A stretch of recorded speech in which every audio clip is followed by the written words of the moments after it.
in our school here is the faith-based curriculum. I can show you a book from our school and I can show you a book from another school, and that's the curriculum. And I said, their curriculum is going to be pretty much the same as ours. What you need to look at is not that book. What you need to do is look at the hidden curriculum, which is the feel that you get when you're in a place. It's the feel that you get when you're in an environment like this that's important.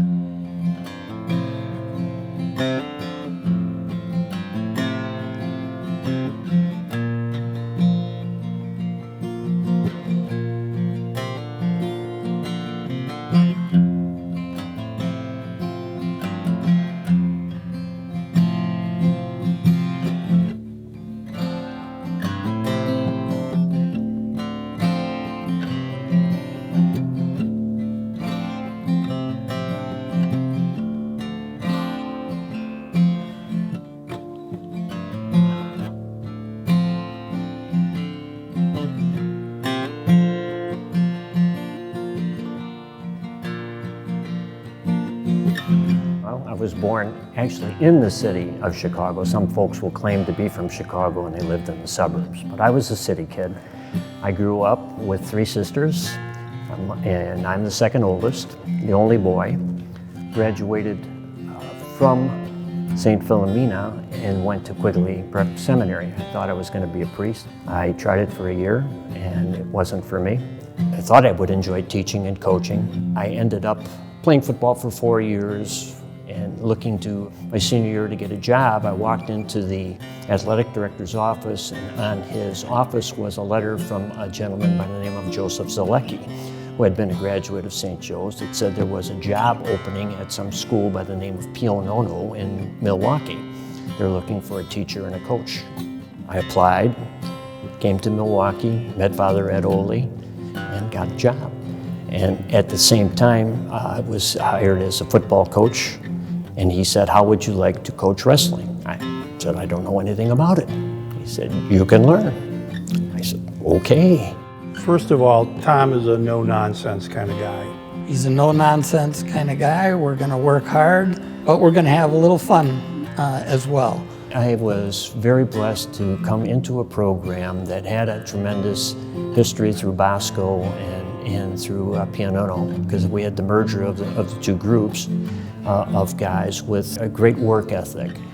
As a wrestler for him, you basically had to have a goal that you wanted to achieve.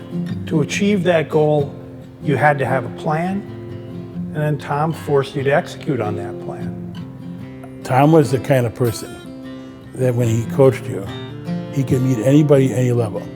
He could get the kid who was a pudge that shouldn't even be off of the team to last the season. He'd get the guy who was a okay athlete become 3rd in state. He'd get the guy who was a 3rd to be a state champion a couple times.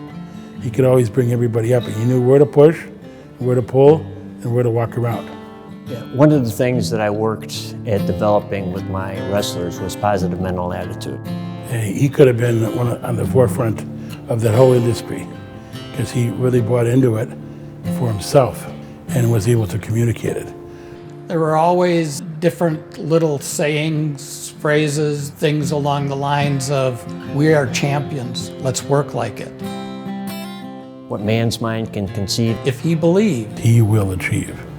if you ask any of my wrestlers, they'll spit that out without hesitation and knowing, and it has helped them in their life. that kind of motivation, I think, has played out through our lives after school.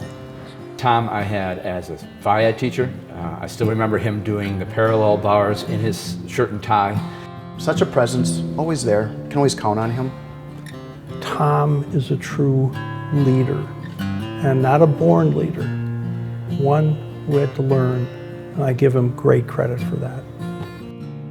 Anything he puts his name on, he's going to make sure he does it perfectly. And that's a testimony to the kind of person he is. Mr. Knitter as a teacher and Tom as a boss taught me that to be genuine, you are who you are, be true to that, which is a hard lesson, especially as a young administrator. It's even a harder lesson for a teenage boy. Catholic schools in general were bleeding. You know, the enrollments were decreasing all around us. We knew that we had to make change. We knew that we had kids across the street who were traveling from, you know, a walk to school all the way across town because they wanted to go to a co-ed school. There were some tough decisions for Thomas More at that time. I mean, it was, you know, do we accept girls? Well, we had to go co-ed really because declining enrollments, and not just here, but across all of Catholic education, high school education at the time, that it just had to happen. And we ended up starting with a small group of girls coming in. It was an exciting but demanding time. You know, I remember when I got hired as president of the school, we were working hard to try and prove how excellent we were in our academic and extracurriculars. I had some great help from the other folks on staff, and we were able to become a Blue Ribbon school. I look upon the Blue Ribbon thing, the national recognition, as a major feather in this school's cap. As an individual, you realize that if you're going to be successful, you can't do it alone. You need your colleagues, you need other people involved. Development is meaningfully involving people in your mission and vision. And if you get people meaningfully involved, things happen, positive happens. There have been ups and downs and perseverance. There are people who have come in and through their dedication have kept the school going. Tom has instilled in a number of the alum to come back and contribute as members of the school community.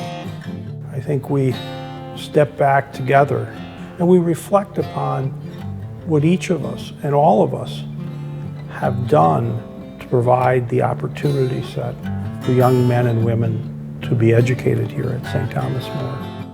Through many trials, he was at the helm, through expansion, through contraction, through all those things. And it was never with Tom, oh, we can't do this.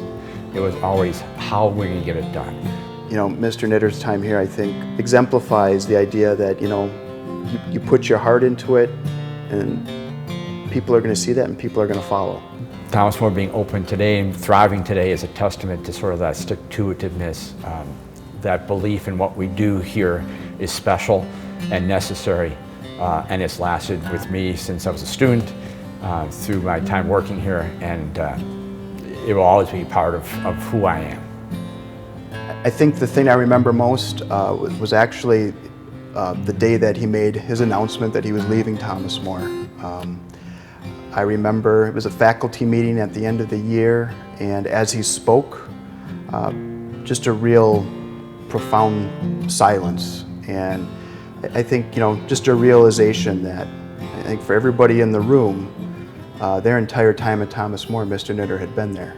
After he had said his piece, he walked out to a standing ovation. So it's really interesting how the rippling effects of people he's influenced has gone on. And one of the coolest things about Tom's work is he might not have a pile of money, but he's one of the richest guys I know. The other thing is the work of an educator will last for generations. And I'm thankful for that influence. It's such a privilege to be included with so many of these people that I knew personally. There are people that without the support that they give, school could have been closed without those leaders. I feel so honored to be included in that group. Thank you.